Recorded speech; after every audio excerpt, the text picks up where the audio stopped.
श्री पञ्चमीको दिनमा चाहिँ रुवानी टोलीको जैमिन नगरपालिका बागलुङ जिल्ला वडा नम्बर 9 हामी रुवानी क्लबको यो न्यापाटामा चाहिँ हाम्रो पूजा भएर भर्खर हामी यो प्रसाद ग्रहण गर्ने कार्यक्रममा छौँ। यता सानो सानो नानी बाबुहरू सबैजना हुनुहुन्छ अनि म यतापट्टिबाट यो मेमोरीको लागि भर्खरै युट्युबमा सब्सक्राइब गर्नुहुन्छ।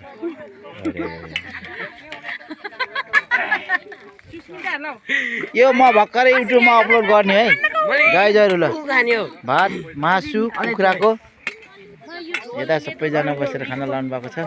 पूर्ण दाइ आउनु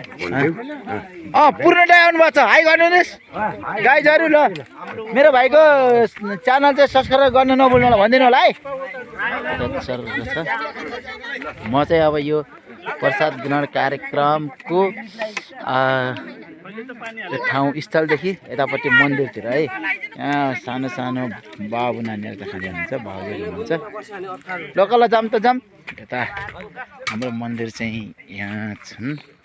यहाँ हामीले आज कुखुरा पूजा गरेर सम्पन्न गरिएको छ। आज हाम्रो सम्पूर्ण रुवानी दाजुभाइ खलकलाई सम्पूर्णलाई हाम्रो कुलदेवताले रक्षा गरौँ भन्दै हामीले आज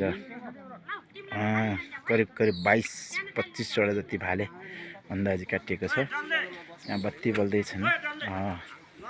म चाहिँ यो हाम्रो रुवानी क्लबको कुल पूजाको यो मन्दिरमा हामी यहाँ बत्ती एकदम दियो बलिरहेका छन्।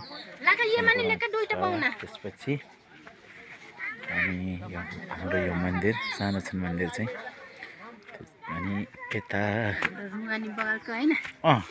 यता भाउजू ल जाऊ नानी जाऊ हुँ हालिदिएछन् भाम। ल सानो सानो नातिनीहरू डुग्रिएर खाने। यता खोइ कता हो ज्या हुँ छ का थाली त आऊ यता।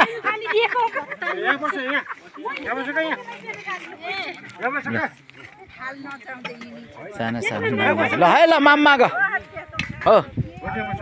ल माम माग्नुहोस्।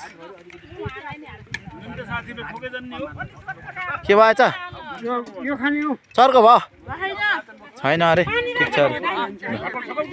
सबैजना यता हुनुहुन्छ धेरैजना सबैजना खाने कार्यक्रम चलिरहेको छ। ल है सबैजनाले हाम्रो यो कुल रुवानी क्लबको चाहिँ कुल पूजाको प्रसाद ग्रहण कार्यक्रमलाई भिडियो हेरेर लाइक मेरो च्यानललाई सब्सक्राइब गरिदिनु होला। म एम थापा मगर बागलुङ जिल्ला जैमिन नगरपालिकाबाट। थ्याङ्क यू सो मच सबैजनालाई भन्दै आज